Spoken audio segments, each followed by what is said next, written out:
in questo momento, in questa fase, Considering the present state of the world economy, we especially aim at pinpointing growth in emerging countries where there is a renewed economic upward trend and where the highest development rates will be visible during the coming years.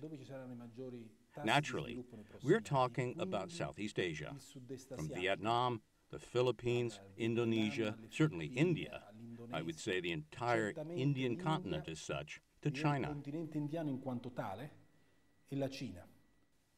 This is obviously the new Silk Road that once used to be traveled by caravans, namely ground travel, while today traffic inevitably goes through the Suez Canal, therefore maritime travel.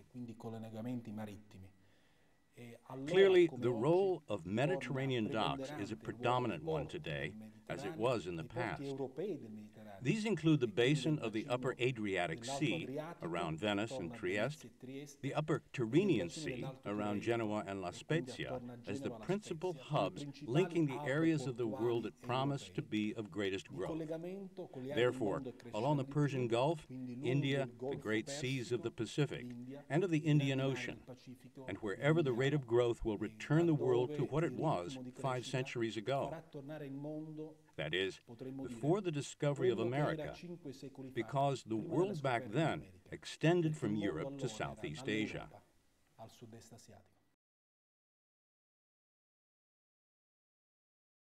We decided to involve the Italian regions because we realize how different the Indian continent and consequently Indian regions are. Each region will be leading a production sector, certainly the logistic infrastructural one and the field of machine tools. We mostly export Italian goods, machinery and technology, especially to India and in general all the newly industrialized countries. In some cases, we also export products from the sectors of excellence pertaining to the Made in Italy label, since a growing interest has been demonstrated by the Indian middle class, who greatly appreciate products made in Italy.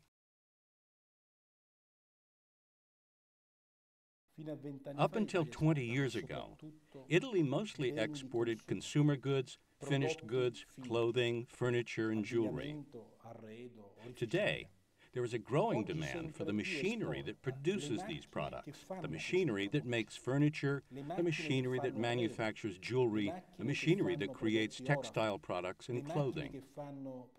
This is due to the fact that newly industrialized countries want to obtain Italian technology in order to create products similar to their own. In fact, during the last few years, the export sector that has demonstrated a higher growth trend has been precisely that of capital goods. This is especially true for the great countries in which the industrial sector is on the rise, such as India, for example.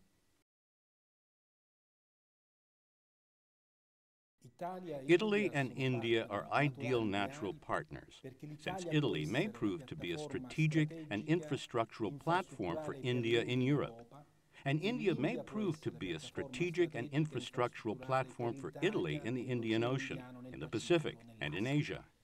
The two industrial countries are complementary to one another because they are based on a concept of family and their production sectors are similar.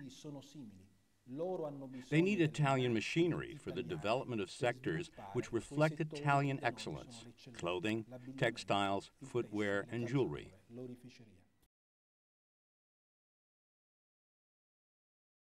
This mission is not a television commercial.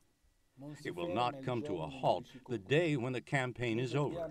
We have to do our best to establish a connection, an ongoing channel between the Italian and Indian production sectors, between their associations and our own, between the most industrialized Indian regions and the Italian regions based on production.